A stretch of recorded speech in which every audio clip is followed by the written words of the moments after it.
وسلم ایک دن محبوب کریم نے صحابہ کے بیچ حضور کی فصاحت و بلاغت دیکھے، فرمایا محبوب نے کتنا نادان ہے وہ شخص جو اپنے ماں باپ کو گالی دے۔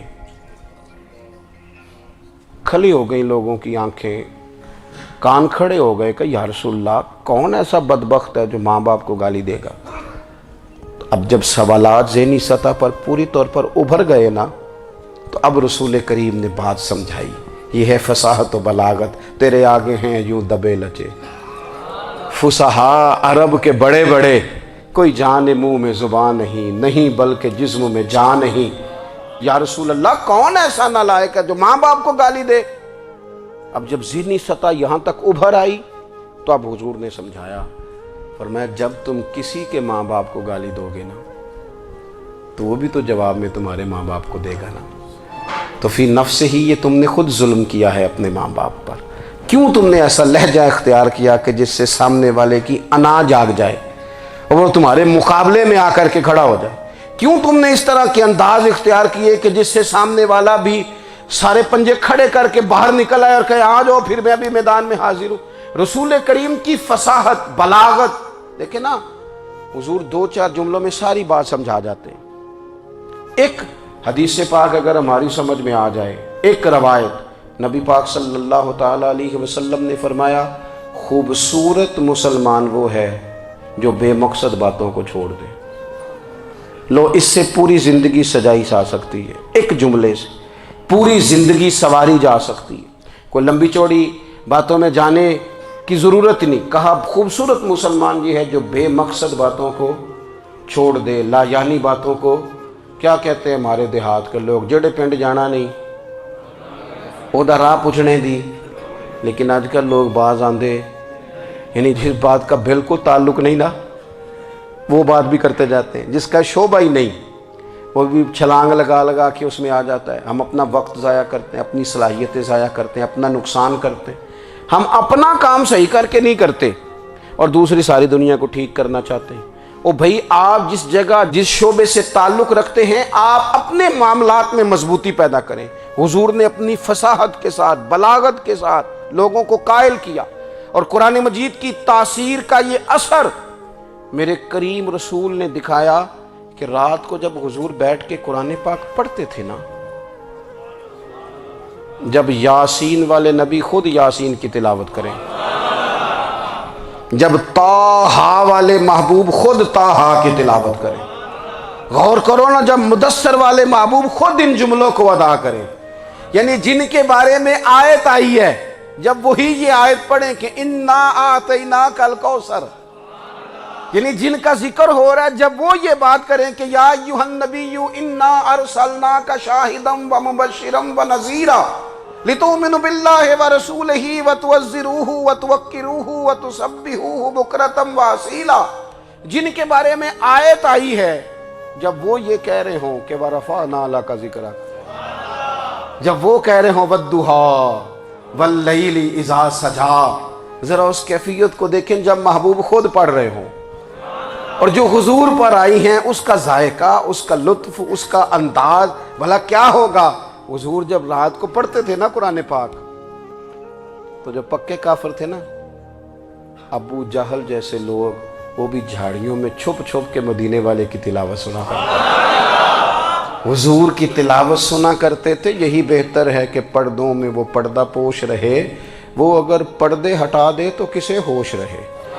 رسول کریم علیہ السلام کی تلاوت کا سننا، قریب جانا، یہ اعجاز ہے۔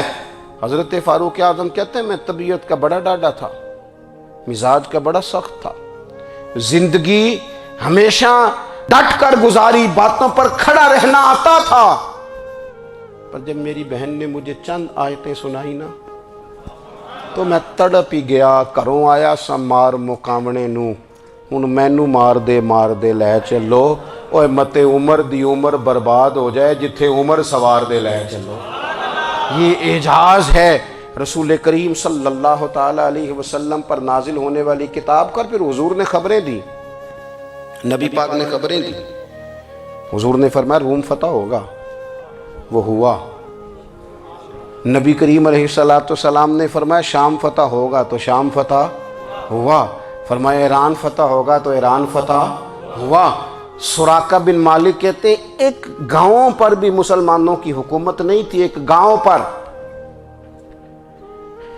حضور مکہ مکرمہ سے نکل رہے تھے، مدینہ طیبہ تشریف لے جا رہے تھے، ابھی راستے میں تھے، میں 100 سرخ اونٹوں کے لالچ میں معاذ اللہ حضور کو گرفتار کرنے پہنچ گیا۔ محبوب نے حکم دیا، حضور کا معجزہ میں نے آنکھوں سے دیکھا، میرا گھوڑا زمین میں دھستا چلا گیا، میں نے معافی مانگی، حضور نے معاف کر دیا۔ میں نے سمجھا اچانک ہو گیا ہے۔ یہ منوانا بھی بڑا مشکل کام ہے۔ شجر و حجر پہچان گئے، انسان کی نظروں میں شاکی رہا۔ یہ کچھ ایسے لوگ ہیں جن کو منوانا توبہ توبہ، ماننے کو تیار نہیں، دیکھ دیکھ کے بھی ماننے کو تیار ہے نہیں، ماننے کو تیار ہی نہیں۔ کہتے ہیں کہ میں نے پھر چاہا آگے بڑھنا تو پھر زمین کے اندر میرے گھوڑے کے پیر دھنسنے لگے، پھر معافی مانگی۔ کریم تیرے معاف کرنے کی ادا پہ بھی قربان جائیں۔ یہ نہیں فرمایا کہ تو بار بار یوں ہی کرتا ہے، فرمایا معافی مانگتا ہے، جا میں نے معاف کیا۔ کہتے ہیں 3 دفعہ میں آگے بڑھا، 3 دفعہ حضور نے معاف کیا تو مسکرا کے فرمانے لگے تو یہاں مجھے گرفتار کرنے آیا ہے، وہ کیسر روم کا علاقہ فتح ہوگا۔ وہ کنگن جو پہنتا ہے نا ہاتھوں میں، بادشاہ کے کنگن معروف ہیں، وہ تیرے ہاتھوں میں آئیں گے۔ اللہ کرے آپ سمجھیں، یہ جو لوگ ڈری ڈری سہمی اور ہمارے بچے مایوسی کی معاذ اللہ باتیں کرتے ہیں، وہ دیکھیں حضور کس طرح کی گفتگو فرماتے ہیں۔ ابھی ایک گاؤں پر بھی اسلام کی حکومت نہیں، لیکن حضور کا خبر دینے کا انداز۔ کریم فرمانے لگے وہ کیسر روم کے جو کنگن ہوں گے وہ تیرے ہاتھوں میں آئیں گے۔ جناب سراقہ بن مالک فرماتے ہیں کہ میں مسلمان ہو گیا، حضور کا وصال ہو گیا، کنگن نہیں آئے۔ حضرت ابوبکر صدیق کا وصال ظاہری ہو گیا، کنگن نہیں آئے۔ جناب عمر کا دور آ گیا، سراقہ بوڑھے ہو گئے۔ کوئی بندہ پوچھتا نا کہ اب تو عمر ڈھل گئی ہے، زندگی کا پتہ نہیں، کہنے لگے نہیں میں نہیں جاتا، جب تک کنگن نہیں آتے اسرائیل کوئی نہیں آئیں گے، کیونکہ ساڈے نبی دی زبان ساڈے واسطے قرآن، جو دن کو کہہ دیا دن ہے تو دن نکل آیا، جو شب کو کہہ دیا شب ہے تو رات ہو کے رہی، اور خدا نے ان کی زبان کو وہ اختیار دیا، جو نکلی منہ سے ان کے وہ بات ہو کے رہی۔ اور فاضل بریلوی کا تو انداز ہی پھر انوکھا ہے نا، وہ تو کہتے ہیں وہ زبان جس کو سب کن کی کنجی کہیں، جس کو سب کن کی کنجی کہیں، اس کی نافذ حکومت پہ لاکھوں سلام۔ کہنے لگے نہیں آتے حضرت اسرائیل، فکر نہ کرو، بوڑھے ہو گئے تھے، نکلنا گھر سے بند کر دیا تھا، حضرت عمر کا دور تھا، کنگن آ گئے۔ حضرت فاروق اعظم نے ان کے پوتوں سے، نواسوں سے، بچوں سے کہا جاؤ بلا کے لاؤ، کا دادا جان بوڑھے ہیں، فرمایا تم کان میں کہہ دینا کنگن آ گئے، پھر تم دیکھنا تو صحیح۔ پھر حضرت سراقہ آئے، حضور نے جو خبریں دیں، نبی پاک علیہ الصلوۃ والسلام نے جو گزشتہ قوموں کے احوال بیان کیے، اور پھر میرے نبی پاک علیہ الصلوۃ والسلام نا دنیا میں عزتیں دینے آئے، عزتیں۔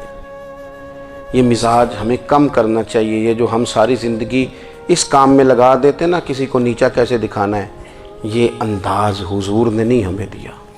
آپ دیکھو حضور تشریف لائے تو ہمیں پتہ چلا کہ حضرت یوسف جیسا سونا کوئی نہیں، حضور تشریف لائے تو ہمیں پتہ چلا کہ حضرت داؤد جیسی خوبصورت آواز کسی کی نہیں، حضور تشریف لائے تو ہمیں پتہ چلا کہ جناب عیسیٰ علیہ السلام کا فقر اختیاری کس طرح کا تھا، محبوب تشریف لائے تو ہمیں پتہ چلا کہ حضرت موسیٰ کا جلال کس طرح کا تھا۔ یہ تو حضور آئے تو نبی پاک علیہ السلام نے اس کی بھی عظمت بیان کی، اس کی بھی شان بیان کی، حضور نے بتایا کہ ابوبکر صدیق کی شان کیا ہے، فاروق اعظم کا مرتبہ کیا ہے، عثمان غنی کی حیا کیا ہے، مولا علی کی شجاعت کیا ہے، اہل بیت نبوت کی عظمت کیا ہے۔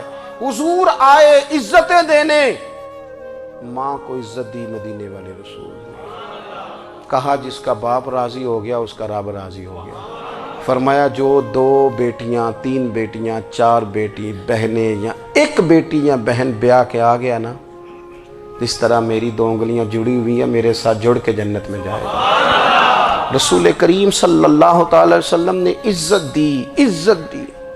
حضور عزتیں دینے، کوئی اعزاز نہیں، ان پڑھ بندہ ہے، سادہ ہے، غریب ہے، مزدوری کرتا ہے، ہاتھوں پہ چھالے، یا رسول اللہ اس کا بھی کوئی اعزاز ہے؟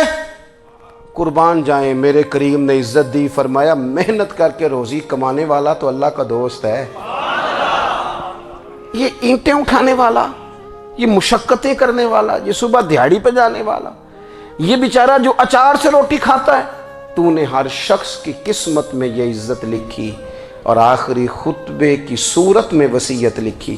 رسول کریم نے ہر بندے کو اعزاز دیا، عظمتیں دی، حضور عزتیں دینے آئے، نبی پاک علیہ السلام نے اعزازات دیے، حضور نے نوازا۔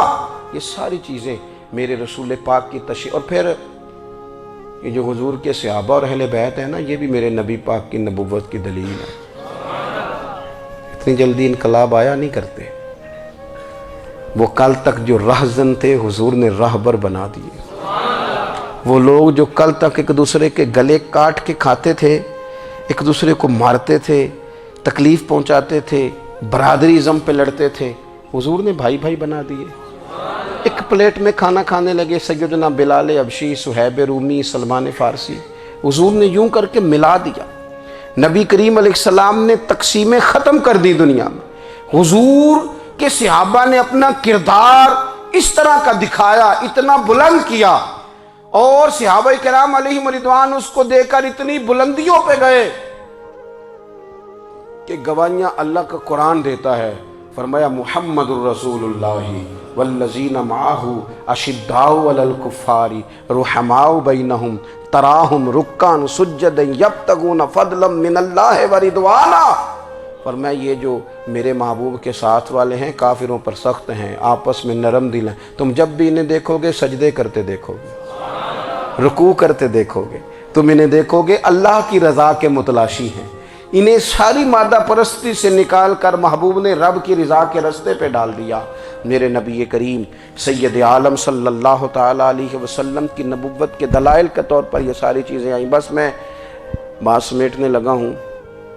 حضور کا جو اخلاق ہے نا، وہ بھی نبی کریم علیہ السلام کی نبوت کی بہت بڑی دلیل ہے۔ وَإِنَّكَ لَعَلَىٰ خُلُقٍ عَظِيمٍ۔ محبوب ہم نے آپ کو نا خلق عظیم کا مالک بنایا ہے۔ کچھ لوگ سمجھتے ہیں صرف آپ کا بولنے کا انداز ٹھیک ہو تو آپ با اخلاق ہیں۔ نہیں بھائی، بولنے کا انداز ٹھیک ہونا با اخلاق نہیں، سچ بولنا اخلاق کی علامت ہے۔ آپ کا حق بات کرنا اخلاق ہے، آپ کا صحیح گواہی دینا اخلاق ہے، آپ کا اللہ تعالیٰ کی طرف سے آزمائش آنے پر صبر کا مظاہرہ کرنا اونچا اخلاق ہے۔ رب نعمت دے تو آپ کا وجود ڈھلتا جائے شکر میں، یہ اخلاق ہے۔ رب کریم اگر آپ کو کسی وقت کسی آزمائش میں اپنی حکمت سے ڈالتا ہے تو عزت نفس کو برقرار رکھنا، خودداری کو برقرار رکھنا، یہ اخلاق۔ نبی پاک نے اعلیٰ ترین اخلاق کی بات بتائی، اعلیٰ ترین۔ حضور نے لوگوں سے بیعت لیتے وقت کہا تھا میرے ہاتھ پر بیعت کرو، چوری نہیں کرو گے۔ نبی پاک علیہ السلام نے مختلف امور پر بیعت لی۔ حضرت حکیم بن حزام کہتے ہیں حضور نے میرے ہاتھ پہ ہاتھ رکھ کے کہا میرے ہاتھ پہ ہاتھ رکھ کے بیعت کرو کہ کسی دنیا دار سے سوال نہیں کرو گے، خودداری سے زندگی گزارو گے، عزت نفس سے جو رب نے تمہیں دیا ہے تم اس پر راضی رہو گے۔ لوگوں کی جیبوں کو ٹٹولنا، دوسروں کی دولتوں پہ راج کرنا، دوسروں کے مال پر نگاہیں ڈالنا اللہ کے حبیب نے پسند نہیں فرمایا۔ فرمایا بیعت کرو کہ تم کبھی کسی سے سوال نہیں کرو گے۔ حد ہو گئی۔ نبھانے والوں نے پھر اس عہد کو نبھایا اور کمال کر دی۔ حضرت حکیم بن حزام گھوڑے پہ بیٹھے تھے، ہاتھ میں درہ تھا، وہ زمین پہ گر گیا، قریب غلام کھڑا تھا۔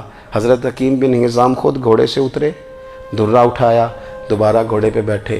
غلام عرض کرنے لگا حضور مجھے بتا دیتے، میں اٹھا کے دے دیتا۔ آنکھیں چمک اٹھیں، فرمانے لگے کیسے بتا دیتا؟ اپنے رسول سے وعدہ کیا ہے کبھی کسی سے سوال نہیں کروں گا، کبھی سوال نہیں کروں گا۔ اللہ کے محبوب نے ہمیں اعلیٰ اخلاقی قدروں کی بات ہمیں سکھائی ہے۔ ہم دیکھتے ہیں کہ بڑی جلدی 2 4 5 لوگوں کے غصہ دلانے پر ہم ساری اخلاقی حدوں کو کراس کر جاتے ہیں۔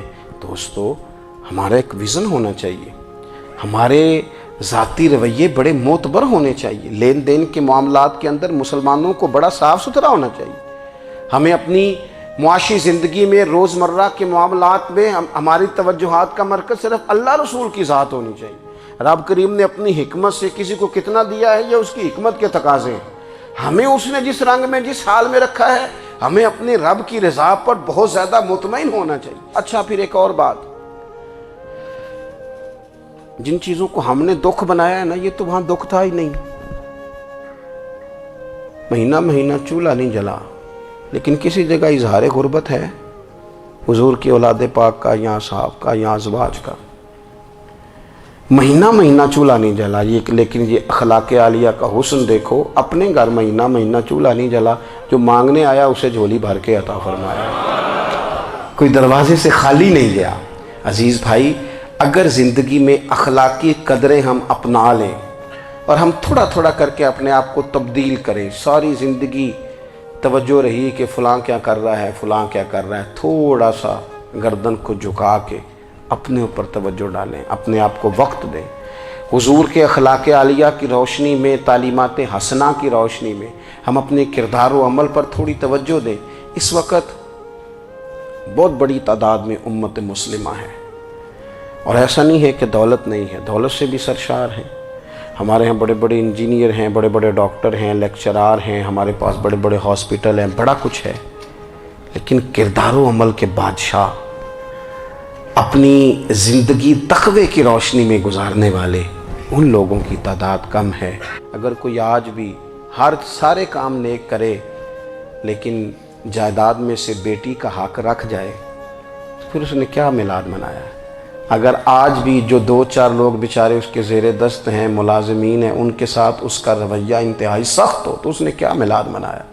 اگر آج بھی وہ برادری ازم کی بنیاد پر دوستیاں کرے اور چھوٹے بڑے کی وہ تقسیم رکھے، جسے حضور نے فرمایا کہ قبیلے تو تعارف کے لیے، ورنہ کسی عربی کو اجمی پر، گورے کو کالے پر کوئی فضیلت نہیں۔ اگر کوئی آج بھی اس برادری ازم کا قائل ہے، پھر اس نے کیا میلاد منایا؟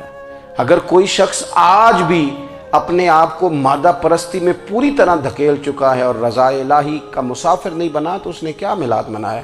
اپنی طبیعتوں میں روحانی تبدیلی اور وہ خاص افکار جو حضور اپنے غلاموں میں پیدا فرماتے ہیں، ان افکار کو پیدا کرنا، سوچوں کو بدلنا، سوچوں کو، نظریات کو بدلنا، اپنے روزمرہ کے معاملات کا جائزہ لینا کہ ہم کس طرح آگے بڑھ سکتے ہیں اور کس طرح ہم ایک بہترین امتی اور ایک بہترین مسلمان بن سکتے ہیں، اس پر توجہ دینا، یہ میلاد ہمیں سبق دیتا ہے۔ اللہ تعالیٰ مجھے اور آپ کو عمل کی توفیق عطا فرمائے۔ آخر دعوایا ان الحمدللہ۔